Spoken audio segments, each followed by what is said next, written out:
कोई भी ऐसे दिनों से नहीं गुजरना चाहता। वे सबसे कठिन दिन होते हैं जब जब कोई उस कदर जख्मी हो जाता है और आपको बाद में एहसास होता है कि थोड़ी देर पहले क्या हुआ था। सुबह के करीब 8 या 8:30 बजे थे। सारे औजार जुटाने और सुबह की अपनी सेफ्टी मीटिंग के बाद सभी लोग काम पर जा रहे थे और ऐसा लगता था कि ये नौजवान उस स्थान के पीछे की ओर से जा रहा था जहां नाली का काम चल रहा था। वहां वो एक जाली के ऊपर से गुजरा और वो जाली ढीली हो गई और वो उसमें गिर गया। उसके सामने और पीछे की तरफ लोग खड़े थे और वो अचानक गायब हो गया। वो नीचे चल रहे नाली के काम पर जा गिरा। हमने सोचा कि वो उस पर से लुढ़ककर करीब 60 फीट नीचे कंक्रीट पर जा गिरा। हम उसकी मदद के लिए सीधे नीचे भागे, लेकिन हम ज्यादा कुछ नहीं कर सकते थे। वो नहीं बचा।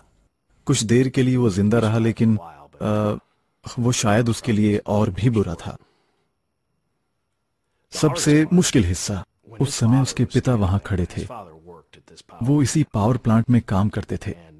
उसके पिता हमारे सुपरिंटेंडेंट के सामने जा खड़े हुए।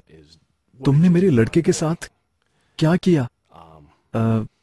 आप ऐसी स्थिति का सामना कभी नहीं करना चाहते और आप जानते हैं कि किसी को ये बताना कि उनका कोई प्रियजन घर नहीं लौटेगा, ये एक भयंकर चीज है। और ये काफी बुरा दृश्य होता है जब वे जो कुछ हुआ है उसका नतीजा देखने के लिए वहां होते हैं। मैं तो समझ ही नहीं पाया या मुझे विश्वास ही नहीं हुआ कि ऐसा कुछ कभी हो सकता था। और मैंने पहली बार ऐसी गंभीर दुर्घटना देखी थी। और आपको लगता है कि जहां आप हर बात का ध्यान रखते हैं ऐसी चीजें नहीं हो सकती, लेकिन ऐसा नहीं है। एक छोटी सी गलती से कुछ भी हो सकता है। मेरी तो ये समझ में आया कि जाली का ये टुकड़ा नीचे से जुड़ा हुआ था।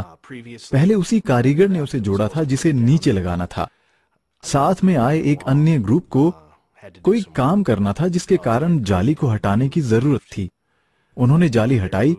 जब काम पूरा कर लिया तो उसे वापस लगा दिया। वापस रखे जाने पर वो ठीक से नहीं लगी।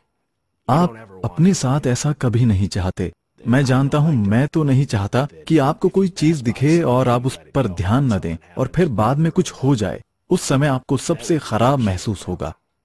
शायद कोई ना कोई है जिसे पता है कि उन्होंने क्लिपों को सही तरीके से लगाने के लिए ठीक से प्रयास नहीं किया था।